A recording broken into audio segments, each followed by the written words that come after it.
الحمد لله رب العالمين والعاقبة للمتقين والصلاة والسلام على أشرف الأنبياء والمرسلين أما بعد أعوذ بالله من الشيطان الرجيم بسم الله الرحمن الرحيم فسبح بحمد ربك واستغفر إنه كان توابا صدق اللہ العظیم وصدق رسولہ النبی الکریم ان اللہ وملائکتہ یصلون علی النبی یا ایہا الذین آمنوا صلوا علیہ وسلموا تسلیما الصلاة والسلام علیک یا سید یا رسول اللہ وعلى آلك وأصحابك يا سيدي يا حبيب الله اللهم صل على سيدنا ومولانا محمد معدن الجود والكرم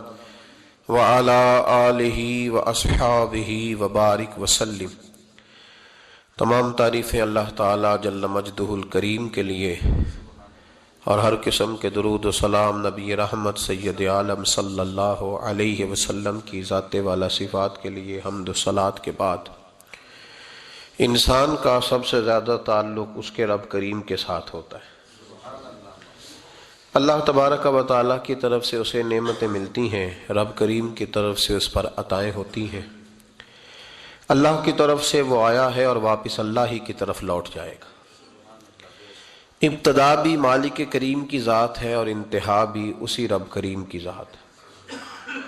انسان دنیا میں جتنے بھی پیچ و تاب کرتا ہے، جتنی بھی دنیا داری کرتا ہے اور جتنے بھی معاملات میں وہ وقت گزارتا ہے، وہ سارے عارضی ہیں، وقتی ہیں، اور بہت ساری چیزیں تو صرف اور صرف دھوکہ ہیں اور دھوکے کے سوا کچھ بھی نہیں۔ اگر اس کا یہ ذہن بن جائے کہ میں نے اپنے تعلقات کو، اپنے معاملات کو اپنے رب کے ساتھ صحیح رکھنا ہے، تو جب اللہ کے ساتھ اس کے معاملات ٹھیک ہوتے ہیں تو بندوں کے ساتھ خود بخود ہی ٹھیک ہو جاتے۔ اگر خشیت الہی پیدا ہوتی ہے، خوف خدا اسے نصیب ہو جاتا ہے، اور اگر اللہ تبارک و تعالیٰ کا قرب اسے میسر آتا ہے، اس رستے کا یہ سفر شروع کر دیتا ہے، تو بندوں کے ساتھ تو معاملات ویسے ٹھیک ہو جاتے ہیں۔ اس لیے کہ جب اللہ سے ڈرے گا، نہ دھوکہ کرے گا، نہ فریب کرے گا، نہ جھوٹ بولے گا، نہ کسی شخص کے ساتھ بددیانتی کرے گا، جب اللہ کے ساتھ اس کا تعلق ٹھیک رہے گا، اور جب یہ اپنے آپ کو آزاد سمجھے گا نا کہ میں ہوں اور میں ہی ہوں اور میں نہیں چلنا ہے، تو پھر یہ اپنی مرضی سے معاملات کو چلائے گا تو خرابی پیدا ہوگی۔ اللہ تبارک و تعالیٰ کے ساتھ انسان کا جو رشتہ ہے، اس میں انسان کی کچھ کمزوریاں آڑے آتی ہیں، گناہ ہو جاتے ہیں، غلطیاں ہو جاتی ہیں۔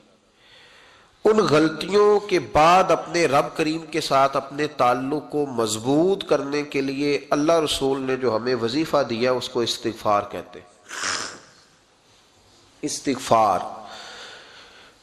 ویسے اس کا لغوی معنی تو ڈھانپنا ہوتا ہے، یہ غفر سے بنا ہے، لیکن اس کے اصطلاحی معنی یہ ہے کہ جو گناہ انسان سے ماضی میں ہو جائیں ان سے معافی چاہنے کا نام استغفار ہے۔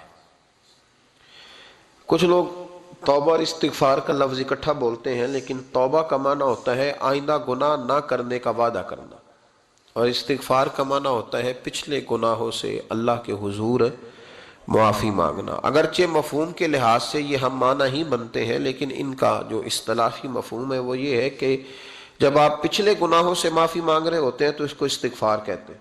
اللہ تعالیٰ نے اس استغفار کو بڑا پسند فرمایا، بڑا پسند فرمایا، اور یہ استغفار کے جملے مالی کو اتنے پسند آئے کہ اللہ نے نبی پاک علیہ السلام کو بھی حکم دیا، کہا محبوب آپ بھی میری بارگاہ میں استغفار کریں۔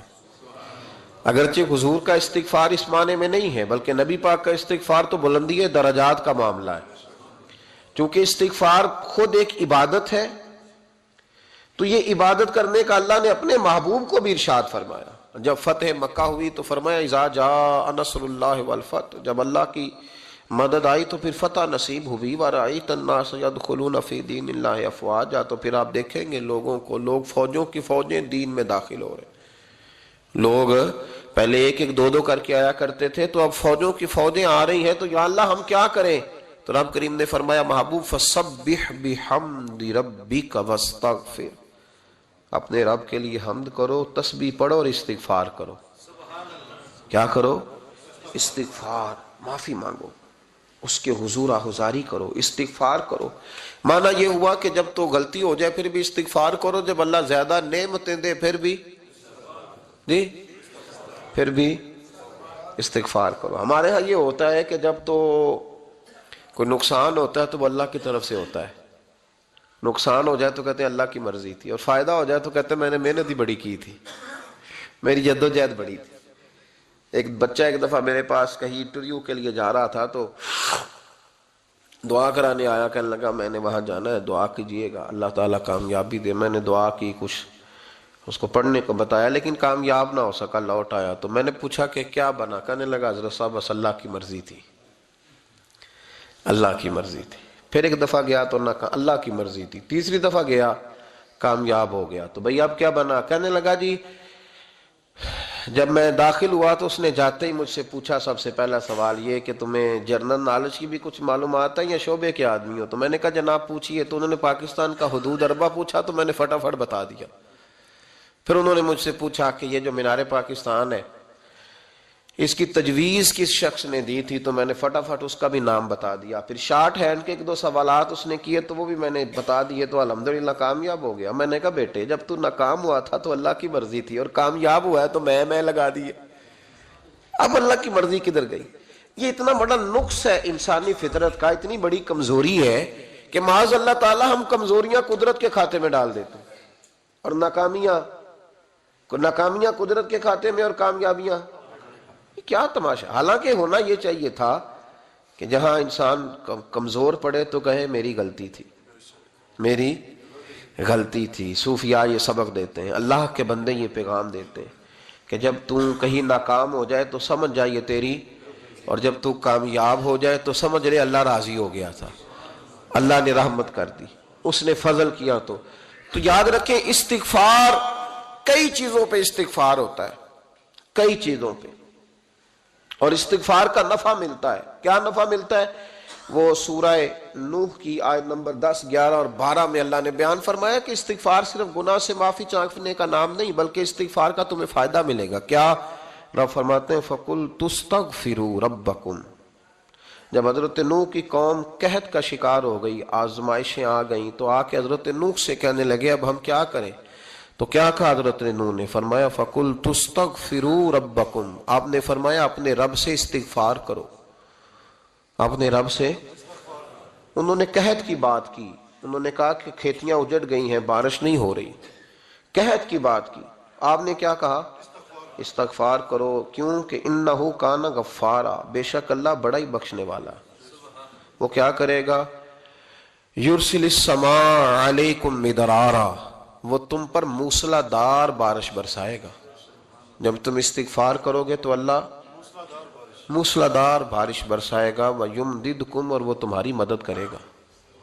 استغفار کرنے والے کی اللہ کیسے مدد کرے گا؟ بِأَمْوَالٍ وَبَنِينَ، تمہیں مال بھی عطا کرے گا اور بیٹے بھی عطا کرے گا، بارش بھی دے گا استغفار کرنے والے کو، اور مال اور اولاد سے اس کی مدد بھی کرے گا۔ وَيَجْعَلْ لَكُمْ جَنَّةٍ وَيَجْعَلْ لَكُمْ أَنْهَارًا، اللہ تمہیں جنت بھی عطا کرے گا اور تمہیں نہریں بھی عطا فرمائے گا، تمہارے لیے جنت بھی بنائے گا، انہار بھی بنائے گا۔ توبہ کا، استغفار کا تمہیں یہ فائدہ ملے گا۔ ایک استغفار، ہمارے بزرگوں نے وہ لکھا ہے کہ جب انسان کو اللہ نعمتیں دیتا ہے تو پھر رب کا حکم ہے کہ اس پر شکر بھی کرے، نعمتوں پر اللہ کا شکریہ نہ کرنے پر بھی استغفار کرنا چاہیے کہ اللہ تو نے بڑا کچھ دیا تھا پر میں شکر ادا اس پر بھی۔ ہمارا تو اب یہ حال ہے کہ جو ہمارے پاس چیزیں ہیں وہ ہم کہتے ہیں یہ تو میرا حق تھا، لیکن جو نہیں وہ مجھے فٹافٹ ملنی چاہیے۔ مطلب اگر میرے پاس صحت ہے تو اس کو میں اپنا حق سمجھ لیتا ہوں کہ یہ تو میرا، یہ چونکہ ٹھیک ہے جی یہ تو صحیح ہے، تندرستی ہے یہ تو ٹھیک ہے، لیکن کار کوئی نہیں، وہ ذرا مل جانی چاہیے۔ اولاد تو میرے پاس ہے، وہ تو میرا حق تھا، میرا رائٹ تھا، معاذ اللہ وہ تو ہم نے حق بنا لیا۔ اور میرے پاس بنگلہ کوئی نہیں، وہ مجھے فٹافٹ مل جانا چاہیے۔ بھئی یہ کس طرح تیرا حق تھا؟ کس حساب سے؟ یعنی جو چیزیں ہیں ان کو سنبھالنے کی فکر نہیں ہے، اور جو نہیں ہے ان کے طلب کی فکر لگی ہوئی ہے۔ شکر نعمت کو محفوظ کر دیتا ہے، شکر نعمت کو محفوظ کر دیتا ہے، اور ناشکری نعمت کو لَئِن شَكَرْتُمْ لَأَزِيدَنَّكُمْ وَلَئِن كَفَرْتُمْ إِنَّ عَذَابِي لَشَدِيدٌ۔ اللہ فرماتے ہیں شکر کر، میں تیری نعمتوں میں اضافہ کر دوں گا، اور ناشکری کرے گا تو عذاب دوں گا۔ شکر نہیں نہ ہوتا، شکر نہیں ہوتا۔ دیکھیں نا، 100 روپے ابا جی نے دیا ایک بچے کو، اور اس کو کہا کہ جا دکان سے کچھ چیز لے آ، تو وہ 100 روپیہ اس نے رستے میں جاتے کہیں پھاڑ دیا یا گوا دیا، تو اب وہ والد سے دوبارہ 100 مانگتا ہے، تو والد کہتا ہے کہ پہلے 100 کا تو نے کیا کیا؟ نہیں سمجھ آئی آپ کو میری بات؟ پہلے 100 کا کیا کیا؟ تو وہ کہے گا جی میرا دل کرتا تھا میں نے پھاڑ دیا۔ جوان بچہ ہے، سمجھدار ہے، 12-14 سال کا ہے، میرا دل کیا تھا میں نے پھاڑ دیا، ختم ہو گئی بات۔ تو ابا نیا 100 دے دے گا؟ سبحان اللہ، کتنے خوش ہو کے آپ کہہ رہے ہیں نہیں دے دینا سو، یہ کیسے ہو سکتا ہے بھائی؟ کروڑ پتی والد بھی ہو تو 100 کا نوٹ دوبارہ دیتا کیوں؟ بیٹا نہیں اس کا پیار نہیں، کیوں نہیں دے رہا؟ وہ کہتا تو نے میرے پہلے 100 کی قدر نہیں ڈالی، نیا تجھے کیسے مل جائے؟ تو نے خیال ہی نہیں کیا، تو نے جدوجہد ہی نہیں کی، تو نے۔ حضرت مولا رومی نے مثال دی ہے، جناب رومی فرماتے ہیں کہ بغیر محنت کے لوگوں کو اللہ نے نعمتیں دی ہیں تو انہوں نے شکر ہی نہیں ادا کیا۔ اندھے سے پوچھ آنکھ کی قدر کیا ہے، پوچھ اندھے سے، پوچھ معذور سے کہ ٹانگوں پہ چلنا کتنی بڑی نعمت ہے۔ کبھی پوچھ اس سے جس کا مکان تو ایک کنال میں ہے پر رونے والا بچہ کوئی بھی نہیں۔ پوچھ اس سے جس کی جیبیں دولتوں سے بھری ہوئی ہیں پر کوئی نہیں کہتا کہ ابا 10 روپے دینا۔ پوچھ یہ کتنی بڑی تکلیف ہے۔ حضرت رومی نے لکھا ہے، وہ فرماتے ہیں کہ ایک والد تھا تو اس نے بڑی دولت کمائی تھی، تو اس کا بیٹا بے دریغ ہی اڑاتا رہتا تھا، کبھی ادھر پیسے بھگا دیے، کمائے نہیں تھے نا، محنت نہیں نہ کی تھی، کمائے نہیں تھے۔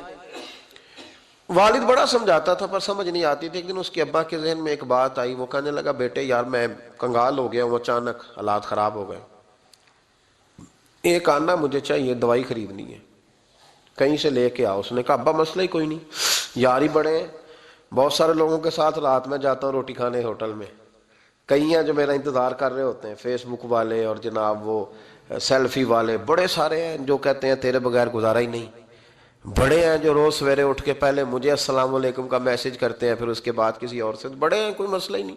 ایک کے پاس گیا، ایک آنا چاہیے، اس نے دے دیا، لا کے ابا کو دیا، تو ابا گھر کے اندر جو امیر لوگ ہوتے تھے گھر میں کنواں کھدوا لیتے تھے، ابا کنویں کے کنارے بیٹھا تھا، جب بیٹے نے آنا لا کے رکھا تو اس نے پانی میں پھینک دیا۔ اگلی صبح پھر کہا بیٹے ایک آنے کی ضرورت ہے، دوا خریدنی ہے۔ اس نے کہا مل جائے گا۔ 2 4 5 دوست ابھی ہیں بڑے مالدار، ان سے جا کے کہا، ایک سے آنا لایا، ابے نے پھر پھینک دیا، تیسرے دن بھی پھینک دیا، چوتھے دن بھی، یار اب ختم ہو گئے۔ کچھ آہستہ آہستہ دوستوں کو پتہ چل گیا کہ کنگال ہو گیا ہے، خبر پھیل جاتی ہے نا، اب بھوکا ہو گیا ہے۔ اب آہستہ آہستہ موبائل بند ہونے لگے، آہستہ آہستہ جو ہے وہ نمبر بلاک ہونے لگا، حالات بگڑ گئے۔ اب جب اسے پتا تھا کہ یار تو اب دروازہ کھٹکھٹاتا ہوں تو کہتے ہیں کہ اسے کہہ دو میں گھر نہیں، ابا نے تو آنا مانگنا ہے، اور میں بے دریغ دولت ابا کی اڑاتا رہا ہوں، اب یہ بھی نہیں کہہ سکتا کہ مجھے دیتا کوئی نہیں۔ شہر سے باہر نکل گیا، سارا دن مزدوری کی، جد و جہد کی، کبھی کام کیا نہیں تھا، ہاتھوں پہ چھالے پڑ گئے۔ بڑا مشکل ہوتا ہے جن لوگوں نے کام نہ کیا ہو، انہیں کرنا پڑ جائے تو تکلیف کا شکار ہو کے ایک آنا کمایا، شام کو لا کے والد کی ہتھیلی پہ رکھا تو اس نے پھینکا نا جب کنویں میں تو چیخ پڑا، کہنے لگا ابا جی آپ سیانے بیانے بندے ہیں، روز پیسے لا کے دیتا ہوں، کنویں میں پھینک دیتے ہو، کوئی کرنے والی بات کرو، نہیں دوائی کھانی تو نہ کھاؤ، ضائع کیوں کرتے؟ تو بیٹے کو باپ نے تھپکی دے کے بٹھا لیا، اس نے کہا بیٹا میں نے پہلے دن تو نہیں پھینکا، تو 7واں دن ہے میں روز پھینکتا ہوں، آج تیری چیخیں کیوں نکلی؟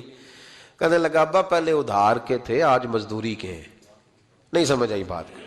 پہلے بولیے، اور آج میری محنت ہے، مزدوری ہے، جد و جہد ہے۔ تو والد کہنے لگا بیٹے یہی میں تجھے سمجھانا چاہتا تھا، وہ میرے بھی محنت کے ہیں جو تجھ روز یاروں کو کھلا آتا ہے، وہ میں نے بڑی جد و جہد سے جمع کی ہے، میں کنگال نہیں ہوا، صرف تجھے سمجھانا تھا۔ او بھائی یہ آنکھیں تیری محنت کی نہیں نا، اس لیے تو شکر نہیں ادا کرتا، یہ وجود، یہ ٹانگیں، یہ شعور، یہ تیری جد و جہد کا نہیں، جو عقل کی دولت اللہ نے دی ہے نا، یہ تیری محنت کی نہیں، اگر محنت کی ہوتی تو سجدے میں پڑا رہتا، تو خیال کرتا اللہ نے آنکھیں دی ہیں قرآن دیکھنے کے لیے، جب کوئی کسی گندی چیز کو دیکھتا ہے تو ناشکری کرتا ہے، جب غلط طرف اٹھاتا ہے یہ چیزیں تو ناشکری کرتا ہے۔ صاحبو یاد رکھنا اور اس پر ضرور غور کرنا کہ جب نعمتوں کا شکر ادا نہ کیا جائے تو پھر ہمیں استغفار کا حکم دیا گیا ہے۔ پھر کیا کرنا ہے ہم نے؟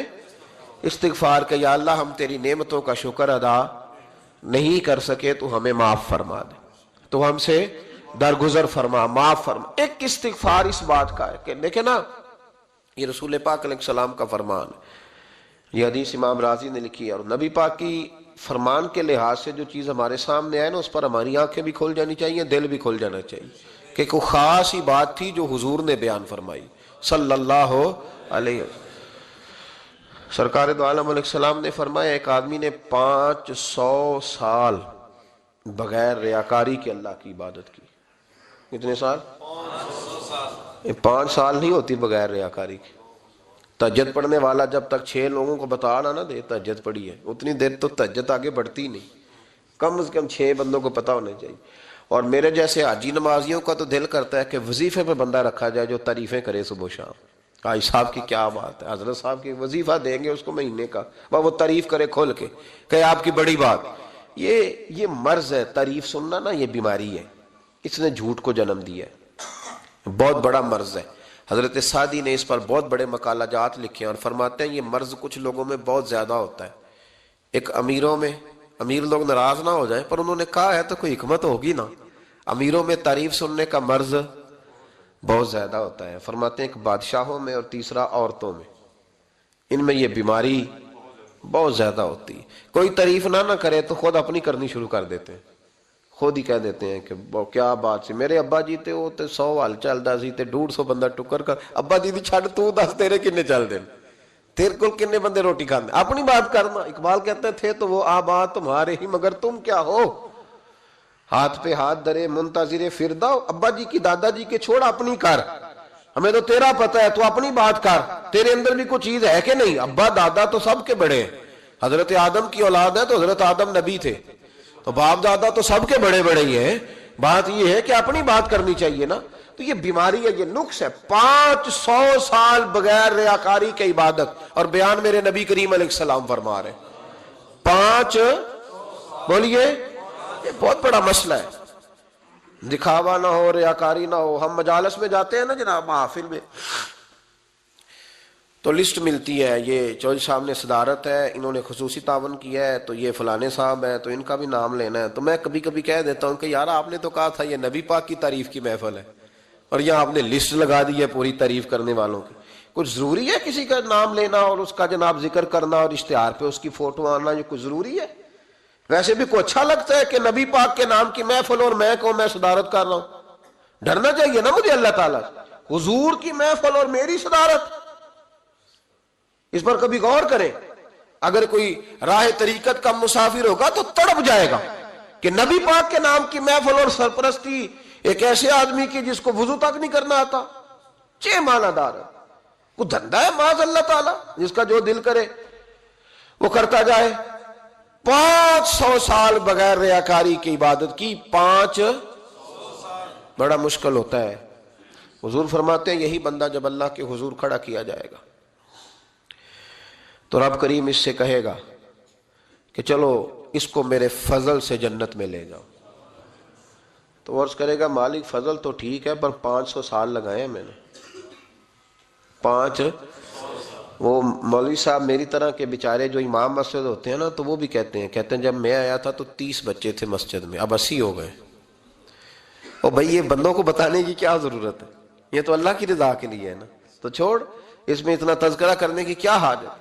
500 سال جس نے لگائے، بول پڑا یا اللہ 500 سال لگائے اور تو کہتا ہے کہ اس کو میرے فضل سے لے جاؤ، تو رب کریم نے فرمایا چلو کوئی نہیں، پھر انصاف کر لیتے ہیں، الٹی آنکھ کی روشنی نکال کے ترازو کے ایک پلڑے میں رکھو اور 500 سال کی بغیر ریاکاری کی عبادت دوسرے پلڑے میں رکھو۔ کبھی اس مریض سے پوچھنا جس کو ڈاکٹر کہہ دیتا ہے کہ تیری آنکھ کا علاج نہیں ہو سکتا، بے بس ہوتے ہیں ڈاکٹر، جواب دے جاتا ہے شعور۔ پوچھ کبھی اس شخص سے کو کہتے ہیں بس جناب اب آپ اپنی آنکھیں موجود ہونے کے باوجود آپ دیکھ نہیں سکتے، اتنی موٹی آنکھ لگی ہوئی ہے، لیکن روشنی اللہ چاہے تو دیتا ہے، نہ چاہے تو نہیں دیتا۔ 5 ایک آنکھ کی روشنی ایک پلڑے میں رکھ لو اور دوسرے میں 500 سال کی عبادت رکھ دی، اللہ اکبر۔ تو رب کریم نے فرمایا اب تولو، جب تولی تو وہ عبادت تھوڑی تھی اور ایک نعمت زیادہ تھی۔ اللہ نے فرمایا یہ تو بھائی اس کو تو 500 سال دیے تھے، یہ تو ایک نعمت کا شکر نہیں ادا کر سکا، پکڑو اس کو دوزخ میں ڈالو۔ ایک کر کے کیا آیا ہے؟ پکڑو جہنم میں ڈالو اس کو، لے چلو۔ ترمذی شریف کے لفظ ہے، نبی پاک نے ہمیں سمجھایا اور ایک جملے میں ساری بات ختم کر دی۔ حضور فرمانے لگے تو اللہ کی تھوڑے دیے ہوئے رزق پہ راضی ہو جا، وہ بھی تیری تھوڑی عبادت سے راضی ہو جائے گا۔ اور اگر تیرا پروگرام ہے نا لمبی چوڑی جائیدادوں کا، تو پھر سجدے بھی لمبے کر، پھر لمبے کرنا تو بھی۔ یہ کیا بات ہوئی؟ یہاں جتنی دولت بڑھتی جاتی ہے عبادت سکڑتی جاتی ہے، وقت ہی نہیں، ٹائم ہی نہیں، یہ بڑھا پھر۔ تو جب دوزخ میں جانے لگا نا تو پھر خیال آیا، تو حضور فرماتے ہیں استغفار کرنے لگا، کہنے لگا اللہ میں بھول گیا تھا، اللہ مجھے غلطی لگ گئی، استغفار کر رہا۔ تو جب اس نے استغفار کیا تو رب کریم تو پہلے ہی بڑا قبول کرنے والا ہے، یا اللہ میں بھول گیا تھا، فرمایا چلو جو استغفار کرے اسے تو میں ویسے ہی معاف کر دیا کرتا ہوں، اسے بخش دو، اسے میرے فضل سے جنت میں لے جاؤ۔ پہلا استغفار۔ ہمارے بزرگ نے ایک مراقبہ کراتے تھے، مراقبہ ان فی خلق السماوات والارض واختلاف اللیل والنہار لآیات لأولی الالباب۔ مراقبہ ہوتا تھا اللہ کی نعمتوں پر غور کرنے کا نام۔ تو اکیلا بیٹھ، گردن جھکا اور غور کر خدا کا فضل کتنا ہے اور میری اس میں محنت کتنی، اس کا شمار کر۔ اس طرح کر کے 2 خانے بنا، ایک خانے میں اللہ کی نعمت رکھ اور دوسرے میں پھر اپنی محنت رکھ۔ اس کو کہتے ہیں مراقبہ۔ یہاں سے مراقبہ سٹارٹ ہوتا ہے۔ اور اگر تو شکر ادا کر رہا ہے تو پھر ٹھیک ہے، ورنہ پھر استغفار کر، پھر اللہ کے حضور معافی مانگ، پھر اس کے حضور آہوزاری کر، پھر اس سے کہہ کہ وہ معاف کرے۔ ہم لوگ یہ والا مراقبہ نہیں کرتے، اس لیے جو چیز ہے وہ تو میرا حق تھا، مجھے فٹافٹ دوسری بھی چاہیے۔ استغفار کریں اس لیے کہ ہم شکر ادا صحیح طور پر کر سکے۔ پھر اس کے بعد دوسرا استغفار اس وقت ہوتا ہے، اللہ اکبر، کہ جب انسان باشعور زیادہ ہو پر بے عمل بھی اتنا ہی زیادہ ہو، اسے بھی استغفار زیادہ کرنا چاہیے۔ اب میرے سمیت کسی بھی آدمی کو چھیڑیں گے نا تو دنیا اور مافیہا کی وہ باتیں کرے گا، لیکن جب اس کا عمل دیکھا جائے گا تو کچا سا، پلپلا سا، کمزور سا۔ یعنی ایسے لوگ ہیں جو ماں باپ کی عظمت پر 6 گھنٹے تقریر کر سکتے ہیں، لیکن اگر ان کی اماں سے جا کے پوچھا جائے کہ بیٹے کا حال کیا ہے جی، تو کہتے ہیں بڑی تکلیف میں، اپنے بیٹے کے سبب سے بڑی آزمائش کا شکار۔ بھئی تیری 6 گھنٹے کی تقریر کا معنی کیا ہوا؟ تو لفظوں کے گورکھ دھندے کا ماہر ہے۔ لفظوں میں ادھر گیا ہوا تھا بڑی دور پنجاب کے ایک شہر میں، تو ایک صاحب مجھے کہنے لگے کہ میری 21ویں سالانہ محفل ہے۔ میں نے کہا آپ نماز پڑھتے ہیں؟ کہتے نہیں۔ تو میں نے کہا محفل کا کیا معنی رکھا ہوا ہے آپ نے؟ یہ کیا ہے؟ رسم ہے؟ فلاں بہت بڑے عالم کو میں نے بلایا، فلاں کو بھی بلایا، فلاں نعت خواں بھی۔ یہ کیا ہے؟ اگر تو نمازی نہیں آج تک، اس کو کیا سمجھتا ہے تو؟ میرے بھی فلاں بزرگ سے بھی تعلقات ہے، تو نے کیا حاصل کیا ان سے؟ تعلقات کا کیا مطلب ہوتا ہے؟ فوٹو آتی ہے ساتھ، اخباروں میں تصویر لگ گئی، فیس بک پہ آ گیا کہ میں ان سے ملا ہوں، اتنا تعلق ہے؟ یہاں تو بھائی خوشبو کے قریب سے بندہ گزر جائے تو خوشبو آنے لگ جاتی ہے۔ تو نے پایا کیا؟ شعور ہونا اور عمل نہ ہونا بہت بڑی مصیبت ہے۔ اس سے اللہ کی بارگاہ میں استغفار کرنا چاہیے۔ یعنی انسان کو عقل ہو، پتہ ہو، خبر ہو، پر اس کے پاس دھیلے کا عمل نہ ہو۔ اس کو 3400 حدیث آتی ہو کہ نماز نہ پڑھنے والے کی سزا یہ ہے، پھر بھی نہ پڑھے تو سزا ہے کہ نہیں اللہ کی طرف سے؟ حضرت رومی رحمت اللہ علیہ فرمایا کرتے تھے بہت سارے بندوں کو اللہ سارا کچھ دیتا ہے، مسجد آنے کی توفیق نہیں دیتا۔ معنی یہ ہے کہ اللہ ان سے ناراض ہے۔ وہ کہتے ہیں کہ میں بڑا سمارٹ ہوں۔ تو عقل ہونا اور عمل نہ ہونا، اس پر بھی استغفار کرنا چاہیے۔ شعور ہو اور انسان کو عمل کی توفیق۔ یار ساری زندگی گورکھ دھندے میں گزر گئی لوگوں کی، لفظوں کے بڑے ماہر رہے، اور میں ایسے لوگوں کو دیکھتا ہوں تقریریں 6 گھنٹے کی، او ہو 9 گھنٹے کی تقریریں سنتے ہیں، بیٹھتے ہیں مجالس میں، نماز کا وقت آتا تو مصیبت بن جاتی، بھاگتے جان چھڑاتے، مسجد کی حاضری 20 منٹ کی بھی صحیح نہیں دے سکتے. کیا ہے یہ کیوں بوجھ بن گیا تیرے اوپر؟ غور کر، ڈر اللہ سے.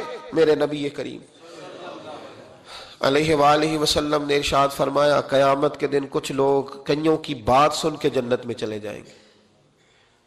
اللہ تعالی ہماری پردہ پوشی عطا فرمائے. کہا کچھ تبلیغیں کرنے والے دوزخ کے دروازے پہ کھڑے ہوں گے تو وہ جنتی کہیں گے کہ مولانا پیر صاحب ہم تو آپ کی بات سن کے جنت میں جا رہے ہیں، تو آپ یہاں کیوں کھڑے ہیں؟ تو وہ کہیں گے ہائے افسوس، میں کہتا تو رہا پر عمل نہ کر سکا.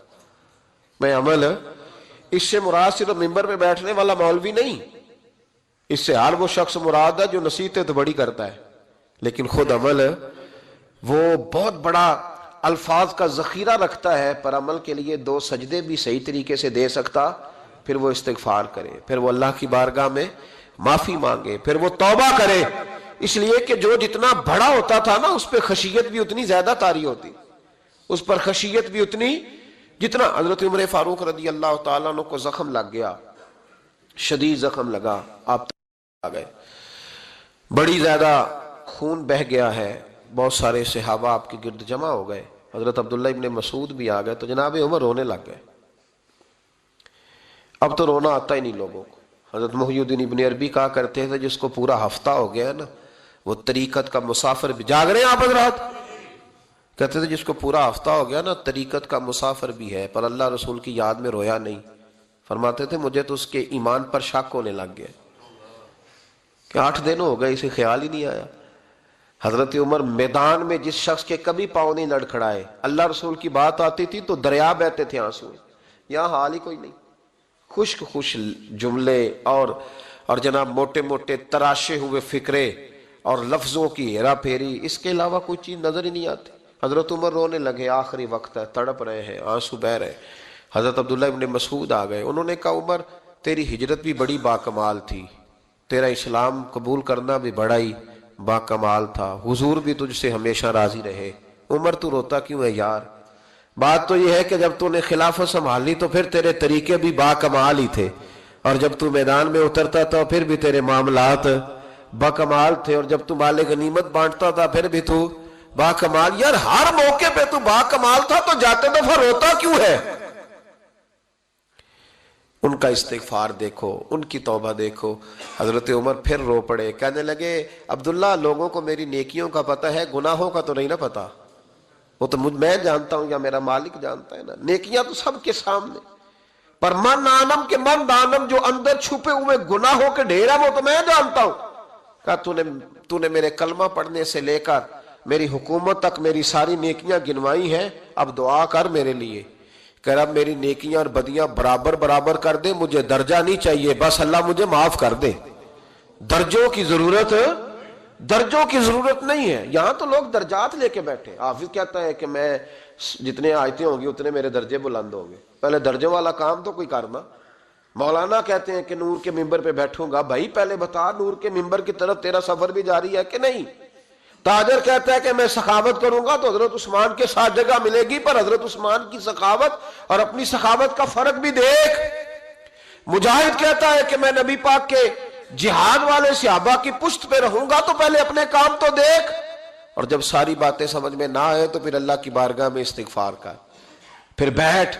بڑے لوگ استغفار کرتے، معافی چاہتے، اور یہ استغفار پھر اتنا کرم کرتا، اتنی آسانی کرتا، اس قدر بہتری کرتا کہ وہ مانگ تو اپنے گناہوں کی معافی رہے ہوتے تھے اور اللہ رحمتوں کے دروازے کھول دیتا تھا. اللہ ان پر کرم کے دروازے. حضرت امام حسن کے پاس ایک شخص آیا، حضرت امیر معاویہ بھی بیٹھے تھے، تو اس نے امام حسن سے آ کے کہا کہ حضور اولاد نہیں ہے، کوئی دعا کر دے. توجہ ہے میری بات پر؟ اب بھی لوگ پیروں کے پاس آتے ہیں نا ماشاءاللہ سے، اللہ خیر فرمائے. تو پیر صاحب اگر وظیفہ بتائیں تو وظیفہ چونکہ پڑھنا پڑتا ہے وہ کام مشکل ہے، لہذا تعویذ تو پیروں نے بھی اب ماشاءاللہ بڑی ترقی کر لی، انہوں نے بھی تعویذ چھپوا کے رکھ لیے. کون لکھے اتنے تعویذ؟ جو کہ ہر مرید کو تو تعویذ چاہیے. انہوں نے نا جی تعویذ پکے چھپوا لیے، کچھ نے مورے بنوا لی ہیں.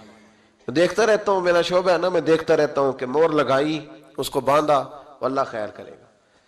تو اب وہ نفسیاتی معاملہ ہے، ظاہر ہے 100 بندہ تمیز لے کے گیا ہے تو 1.5 کو تو فرق پڑے گا ہی نا بیچ میں سے، تو جس کو فرق پڑ گیا اس کا فیس بک پہ دے دیا کہ یہ میری کرامت ہے جی، تو جس کا نہ پڑا جی جڑے محرم راز حقیقت دے او تے راز حقیقت کھول دے ہی نہیں، اے جنہ ویکھیا نہیں او کرن گلاں، جنہ ویکھ لیا او تے بول دے ہی نہیں۔ ہمارے ایک حضرت تھے تو ان کے پاس ہم بیٹھے تھے، نیک آدمی، تو تویز دیا تو مرید کہنے لگا حضور دوبارہ کب آؤں؟ کہنے لگے فرق پڑ گیا تو آ جانا، نہیں تو کہیں اور چلے جانا۔ اس لیے کہ شیخ عبدالعزیز دباغ رحمت اللہ علیہ کے ایک مرید نے کہیں تنقید کر دی تھوڑی سی، یہ لفظ بس نا بہت بڑے ہیں، ان کی میں تشریح نہیں کروں گا، جتنے جملے اتنی بات کر کے بیت جاؤں گا، ان کی تشریح نہیں ہو سکتی، یہ ان کی توضیح نہیں ہو سکتی، کچھ تفصیل نہیں ان کی ہو سکتی، یہ جملے بڑے، میں کوئی تشریح نہیں کروں گا۔ اس نے کہا کہ حضور فلاں فلاں فلاں فلاں جگہ مجھے پریشانی ہے آپ کے حوالے سے، تو آپ فرمانے لگے میں نے کون سا باندھا ہوا ہے، نہیں سمجھ میں بات آتی تو کہیں اور چلا جا، باندھ کے رکھا نہیں، دروازے کھلے ہوئے کہیں اور چلا جا، ختم ہو گئی بات، تنقید کرنے کی ضرورت چھٹی۔ اس لیے کہ وہ لوگ بت نہیں بناتے تھے کہ بس ادھر ہی پوجا کرنی ہے کہ کہیں اور نہیں جانا، یہ چھوڑے ہے نا ہمارے چکر چلا ہوا میرے علاوہ کہیں اور نہ جانا۔ شیخ عبدالوہاب شرونی فرمایا کرتے تھے یہ تو نقص ہے تیرے اندر کا، یہ تو تیرے اندر کا نقص ہے، اگر تو قابل ہوتا تو کہتا جا سنگیا سارا زمانہ دیکھا، اگر کو میرے جیسا ملا تو چلا جانا، اور اگر میری طرح کا نہ ملا تو پھر کہیں اور جا دیکھا سارا۔ او بھائیو کیا چکر ہے، وظائف لوگ پوچھتے تھے تو ان پہ عمل کرتے تھے، وہ چیزیں فائدہ دیتی۔ حضرت امام حسن سے آ کے وظیفہ پوچھا، اس شخص نے کہا حضور اولاد کوئی نہیں تو وظیفہ بتایا، تو آپ نے فرمایا استغفار پڑھا کر، کیا کر؟ اس نے کہا ٹھیک ہے، تو حضور پھر میں دوبارہ کب آؤں؟ تو امام حسن کہنے لگے بے اولاد ہے نا تو استغفار کا وظیفہ بتایا نا؟ کہا ہاں۔ فرمانے لگے اب اس وقت آنا جب اللہ تجھے 10 بیٹے عطا کرے گا۔ کتنے؟ 2 4 نہیں، 10 ہی کہہ دیے۔ تو حضرت امیر معاویہ رضی اللہ تعالیٰ دیکھا، کہنے لگے حسن اتنا بڑا دعویٰ؟ آپ فرمانے لگے میں نے کہہ دیا نا تو اللہ فضل کرے گا، ہاں ہاں اللہ خیر کرے گا، خیر ہو جائے گی۔ وہ شخص کئی سالوں کے بعد آیا، کئی سالوں کے بعد، تو حضرت امیر معاویہ کو بھی ساتھ لایا، کہنے لگا حضور اللہ کے فضل سے اللہ نے 10 بیٹے عطا فرمائے، پورے 10 ہی اللہ نے دیے۔ تو حضرت امیر معاویہ کہنے لگے جناب بات تو آپ کی سچی ہو گئی، پر مجھے بھی بتائیں یہ وظیفہ کہاں سے لیا؟ فرمانے لگے قرآن پاک سے، سورہ نوح کی 10 11 12 آیت پڑھو، اللہ فرماتے ہیں تم استغفار پڑھو میں تمہاری بیٹوں سے بھی مدد کروں گا، مالوں سے بھی مدد کروں گا۔ تو میں نے استغفار بتائی تھی اور قرآن میرے اللہ کا ہے، رب کا وعدہ جھوٹا ہو سکتا؟ فرمایا 10 بیٹے ملنے تھے میں نے کہہ جو دیا تھا۔ وہ میرے بھائیوں یاد رکھے استغفار اللہ کی رحمت نازل کر، ایک ہوتا ہے خوف، ایک ہوتی ہے خشیت۔ خوف والے لوگ توبہ کرتے ہیں، خشیت والے استغفار کرتے ہیں۔ ایک ہوتا ہے خوف، ایک ہوتی ہے خشیت والے استغفار کرتے ہیں۔ نبی کریم علیہ السلام نے فرمایا میں دن میں 100 مرتبہ استغفار کرتا ہوں، دن میں۔ توبہ والا کہتا ہے کہ میں بھول گیا تھا مجھے معافی مل جائے، اور خشیت والا کہتا ہے میرا یار ناراض نہ ہو جائے، وہ استغفار ہی کرتا رہتا ہے، وہ معافی حضرت رومی نے مثال دی ہے، فرماتے ایک عورت تھی تو بھیک مانگا کرتی تھی، ایک دن بادشاہ کے دروازے پہ بھیک مانگنے گئی تو بادشاہ کو پسند آ گئی، اس نے نکاح کر لیا۔ 20 کنیزائیں اس بی بی کے پاس تھی خدمت کرنے کے لیے، روٹی دینے کے لیے، کپڑا دینے کے لیے، لیکن وہ ہر وقت روتی رہتی تھی، ہر وقت روتی۔ ایک سمجھدار کنیز کہنے لگی کہ ملکہ اب تیرا درجہ بہت بڑا ہے، تو ہر وقت روتی رہتی ہے، معافیاں ہی مانگتی رہتی ہے ہر وقت، کون سی ایسی نعمت ہے جو تیرے پاس نہیں؟ تو وہ کہنے لگی اس لیے تو روتی ہوں۔ کیا مانا؟ کہنے لگی اس لیے روتی ہوں کہ میں اس قابل نہیں تھی جو مجھے مل گیا، کہیں میرے سر کا سائیں ناراض نہ ہو جائے، وہ کہیں بگڑ نہ جائے، مجھے پتا ہے کہ میں کیا تھی اور مجھے کہاں تک پہنچا دیا، میں روتی اس لیے ہوں کہ کبھی کہیں وہ ناراض۔ حضرت عمر اس لیے روتے تھے کہ کہیں مصطفیٰ ناراض نہ ہو جائے، حضرت ابو بکر اس لیے تڑپتے تھے کہ کہیں اللہ کا فضل روٹھ نہ جائے۔ یہ جو مولا علی اپنے کمرے میں بیٹھ کے زور زور سے استغفار پڑھتے تو اس لیے نہیں کہ بڑے پاپ تھے جن کی معاذ اللہ معافی مانگتے تھے، اس لیے کہ رب رسول کہیں ناراض نہ ہو، خشیت تھی کہ جہاں ہم پہنچے ہوئے کہیں وہاں سے واپس۔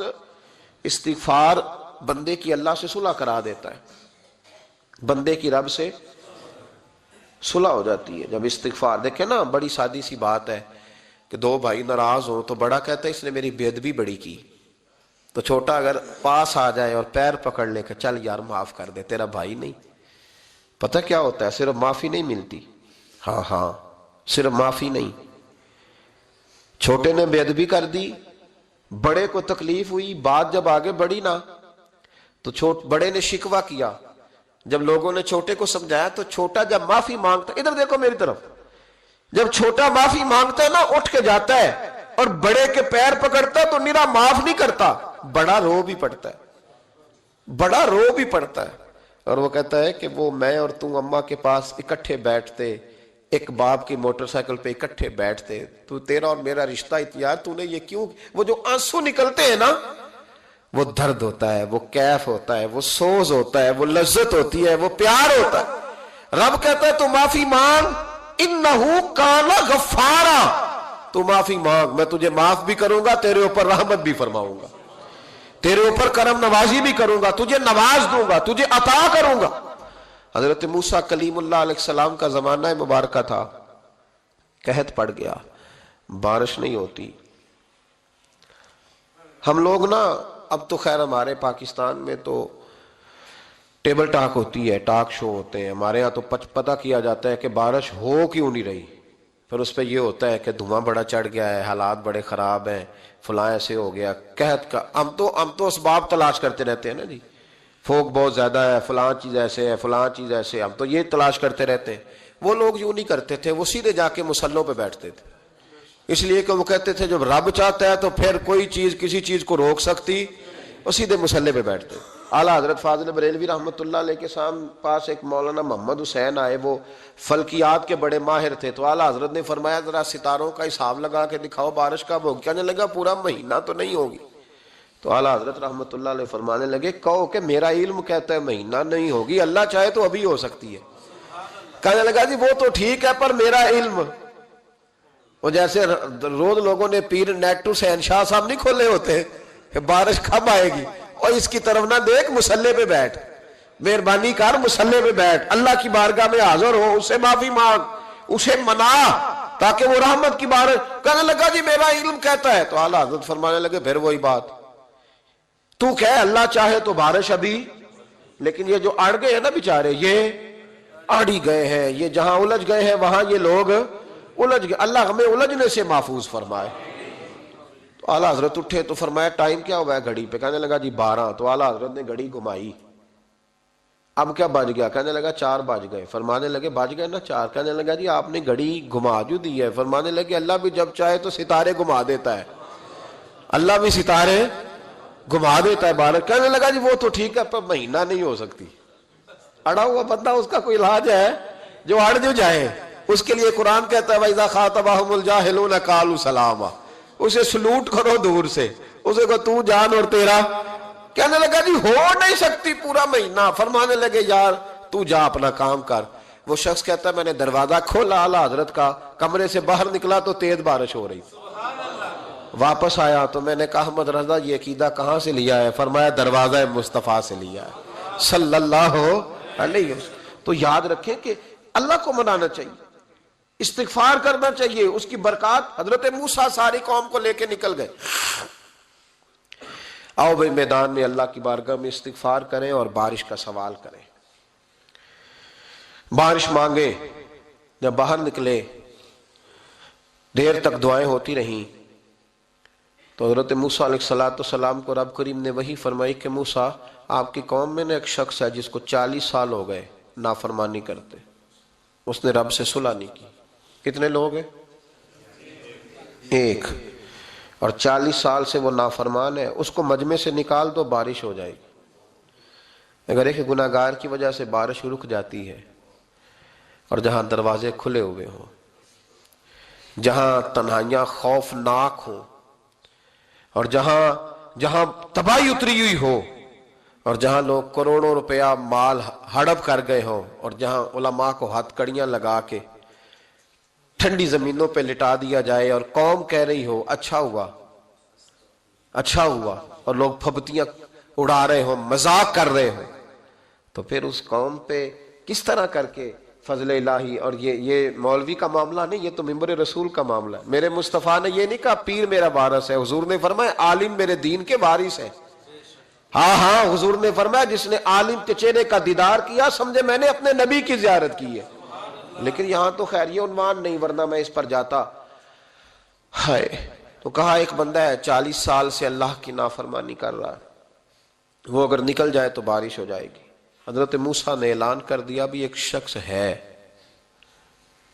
وہ اگر نکل جائے تو بارش ہو جائے گی۔ پتہ تو ہوتا ہے نا سب کو، مجھے بھی پتہ ہے کہ میں اندر سے کیسا ہوں، اور آپ کو بھی خبر تو ہوتی ہے نا جی۔ جب بات ہو رہی ہوتی ہے تو پھر پتہ تو چلتا ہے نا کہ بات کہاں جا کے سیٹ ہو رہی ہے، پتہ چلتا ہے نا۔ اسے بھی چل گیا پتہ، اب اندر ہی اندر رونے لگا۔ اور دیکھو امام رازی اور امام غزالی دونوں نے لکھا ہے کہ اس درد سے رویا، اس درد سے کہ ادھر والے کو بھی پتہ نہ چل جائے، مجمع کے اندر کھڑا ہے اور ادھر والے کو بھی استغفار، دیکھو ادھر والے کو بھی پتہ نہ چل جائے اور ادھر والے کو بھی کہیں ہجوم میں غم میں بھی توہین نے ضبط غم نہ ہوئی۔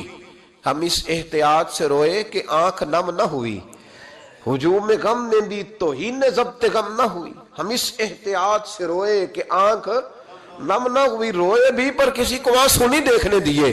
اب اس درد سے کہتا ہے اللہ تو معاف کرنے والا ہے نا، تو معاف کرتا ہے، پردہ پوشی کرتا ہے، اور مالک اگر لوگوں کو پتہ چل گیا تو میرے تو بچوں کا بھی جینا حرام کر دے گا، یا اللہ میری تو آنے والی نسل بھی تڑپ کے وقت گزارے گی۔ مالک تو معاف کر دیا کرتا ہے، لوگ نہیں معاف کرتے، اے اللہ یہ میری خوبیاں بھول جائیں گے، میری خامیوں پر بات، مالک میں یہ ذلت نہیں برداشت کر سکتا، فضل فرما۔ حضرت موسیٰ نے دوبارہ اعلان کیا نکلتے ہو کہ نہیں نکلتے؟ پھر تڑپا، خداوندا مجھے بے آبرو نہ کر، یہ ذلت اور رسوائیاں یہ نہیں برداشت ہوتی، اللہ درگزر۔ حضرت موسیٰ نے تیسرا اعلان کیا نکلتا ہے یا میں پھر اس کا نام لوں، اللہ سے پوچھ کے نام لوں اس کا، بتاؤ کون ہے؟ اب تو تڑپ گیا، کہنے لگا مالک میں تیری بارگاہ میں استغفار کرتا ہوں، آئندہ نہیں کرتا، آئندہ نہیں کرتا۔ یہ لفظ ادا کیے، بندہ کوئی بھی نہیں نکلا، رب کریم نے بارش عطا کر دی، تیز بارش جب برسی نا، تیز بارش، تو لوگ تو مین دیکھ کے دوڑ گئے۔ تو حضرت موسیٰ کہنے لگا یا اللہ مجھے بھی تو بتا، تو نے کہا تھا کہ جب تک بندہ نہیں نکلتا بارش نہیں ہوگی، تو نکلا کوئی بھی نہیں، بارش ہو گئی، ماجرا کیا ہے؟ تو رب کریم نے فرمایا موسیٰ بس اس نے مجھ سے صلح کر لی، اس نے مجھ سے صلح کر لی۔ اور امام غزالی نے لفظ لکھے، حضرت موسیٰ نے پوچھا، حالانکہ اللہ اپنے نبیوں کو غیب کے خزانے دیتا ہے، پوچھا کہ اے اللہ مجھے اس کا نام بتا دے۔ تو رب کریم نے فرمایا موسیٰ جب گناہگار تھا تب نہیں کسی کو بتایا، جب پاپی تھا تب نہیں بتایا، جب مجرم تھا تب نہیں بتایا، اب کیسے بتا دوں؟ فرمایا اس کی میری صلح ہو گئی ہے، اور فرمایا جو بارش نہیں نہ ہو رہی تھی وہ بھی اس کی وجہ سے نہیں ہو رہی تھی، اب جو ہوئی ہے نا تو یہ بھی اسی کی وجہ سے ہوئی ہے، یہ بارش اب جو ہوئی ہے تو یہ بھی یہ اس گناہگار کے سبب سے۔ اپنی راتیں اللہ کے ساتھ گزارے، مصلی پہ بیٹھے۔ میرے صاحب رحمۃ اللہ علیہ سے جب کوئی کہتا نا کہ بڑا پریشان ہوں تو کچھ بتائیں، تو فرماتے آج رات مصلی پہ بیٹھ کے اپنے رب سے بات کرنا، میں بھی بات کروں گا۔ بندوں کو دکھ بتانے سے عزت میں کمی آتی ہے، اور اگر اللہ کو بندہ اپنے دکھ بتائے تو اللہ عزتیں بڑھا دیتا ہے۔ ترمذی شریف کی حدیث ہے، نبی پاک علیہ السلام نے فرمایا اگر تو دنیا داروں کو دکھ بتائے گا تو اللہ تجھے غنی نہیں کرے گا، اور اگر تو اپنے رب کو بتائے گا تو اللہ بڑی جلدی تجھے دنیا سے بے نیاز کر دے گا، تجھے لوگوں کی ضرورت نہیں رہے گی۔ استغفار کریں، کثرت سے کریں، ذوق سے کریں، مصلی آباد رکھیں، ہر شے دیکھو نا، جس طرح کھانے کی میز آباد رہتی ہے، بستر آباد رہتا ہے، ہمارے دیگر معاملات، اگر مصلی نہ آباد رہے تو روح بے چین رہتی ہے، طبیعت بے قرار رہتی ہے۔ انسان میں نے دیکھا ہے بڑے بڑے سمجھدار لوگ پاگلوں جیسی زندگی گزار رہے ہیں، بولتے جا رہے ہیں، بولتے جا رہے ہیں، بولتے جا رہے ہیں، ایسے کسی کو کوئی خبر کہ 6 فون اٹھائے ہوئے ہیں، ایسے جیسے ڈسٹرب ہو گئے مینٹلی طور پر۔ وجہ کیا ہے کہ ان سے جان نہیں چھڑاتے۔ کبھی سارے موبائل بند کر کے نا، سارے بچے ہر چیز سائیڈ پہ کر کے مصلی پہ بھی آنا چاہیے، اور مالک تو بڑا ہی کریم ہے، اللہ تو بڑا ہی کنز المال کی حدیث سنا کے بعد سمیٹتا ہوں۔ نبی پاک صلی اللہ تعالی وسلم فرماتے ایک شخص تھا بنی اسرائیل میں، بڑا مالدار تھا، تو پھر اس پہ غربت آ گئی، جب غربت آئی تو رو پڑا، کہنے لگا اے اللہ میں غریب ہو گیا ہوں میری مدد فرما, میں نے بڑی نافرمانی کی ہے تیری. مالدار جب تھا تو بڑی موج کا, یا اللہ میں نے بڑی اب نہیں کروں گا, مجھے اس غربت سے نکال. تو اللہ نے فرشتوں سے کہا کہ دے دو جو مانگتا ہے. تو فرشتے کہنے لگے یا اللہ یہ توبہ کر کے نہیں آیا, ڈر کے نہیں آیا, یہ تو الجھ گیا تب آیا ہے. یہ تجھ سے ڈر کے ہوتا ہے نا ایسے کہ لوگ اللہ سے نہیں ڈرتے جتنا غربتوں سے معاذ اللہ ڈرتے ہیں. یا اللہ یہ تو وہ الجھ گیا تب آیا. تو اللہ نے فرمایا پتہ مجھے بھی ہے لیکن آ تو گیا ہے نا, چلو دے دو. تو کہا یا اللہ اگر دے دیا تو دوبارہ نہیں آئے گا. فرمایا اس کا بھی مجھے پتا ہے, تم دے دو. اسے دے دیا. جب دولت مل گئی نا تو کہنے لگا اوہو وہ تو میں نے اس طریقہ سے استعمال کیا اس لیے کامیاب ہو گیا. پھر کچھ وقت گزرا تو پھر الجھ گیا, پھر قرضے چڑھ گئے, پھر سارے علاج کہنے لگا یا اللہ اب نہیں کرتا, اب معاف کر دے. 70 دفعہ توبہ کی اور 70 دفعہ توڑی. حبیب کریم فرماتے ایک دن بستر پہ تھا, آسانی تھی, 70 دفعہ فرشتوں نے کہا یا اللہ یہ جھوٹا ہے, جھوٹ بولتا ہے, یہ تو غربت ہے, یہ تو تیری بارگاہ میں آیا ورنہ کبھی نہ آتا. بیمار ہوا ہے تو آیا, اس کا تو بچہ بیمار ہوا ہے تو آیا ورنہ کبھی نہ آتا. 70 دفعہ توبہ توڑی. ایک دن رات کو بستر پہ لیٹا تھا, دولتیں بھی تھی, آسانیاں بھی تھی. دل میں خیال آیا میں کتنا جھوٹا ہوں, جب الجھ جاتا ہوں تو اس کے دروازے پہ جاتا ہوں اور وہ کتنا قریب ہے, مجھے خالی نہیں لوٹاتا. تڑپ اٹھا, آنسو نکل گئے, اٹھ کے مصلے پہ کھڑا ہوا. تو رب کریم نے فرشتوں سے فرمایا کھول کے دیکھو دروازے, آج یہ غربت کی وجہ سے نہیں آیا, آج میرا بن کے آیا ہے. تو یا اللہ پہلے تو دولت دیتا تھا, آج کیا دے گا؟ تو محبوب فرماتے اللہ فرماتے اب میں اسے بغیر حساب کتاب جنت عطا کروں گا. استغفار کریں, اس کے حضور حاضری دیں. جس طرح سارا کچھ چھوڑ چھاڑ کے لوگ کہتے نہیں کہ 1 مہینہ میں نے کسی سیاحتی مقام پہ رہنا ہے, میں نے اب کسی ٹھنڈے علاقے میں چلے جانا ہے, برف باری دیکھنی ہے, سیر کرنی ہے, 10 دن کی چھٹیاں وہاں گزارنی ہے. چلو 7 چھٹیاں وہاں گزار لو, 3 دن اپنے اللہ کے ساتھ گزارو. روزے رکھو, دن کو رات کو قرآن شریف پڑھو, تلاوت, کچھ وقت دو اللہ کے ساتھ حضور پر درود و سلام بھیجنے کے لیے, نبی پاک کی نعت کے لیے, اذکار کے لیے, بزرگوں کے لیے. پھر دیکھنا اللہ روح کو کتنا سکون دیتا ہے. آخر دعوانا ان الحمدللہ رب العالمین. بلے شالوں کی ہنس کے یار منا لیں دے,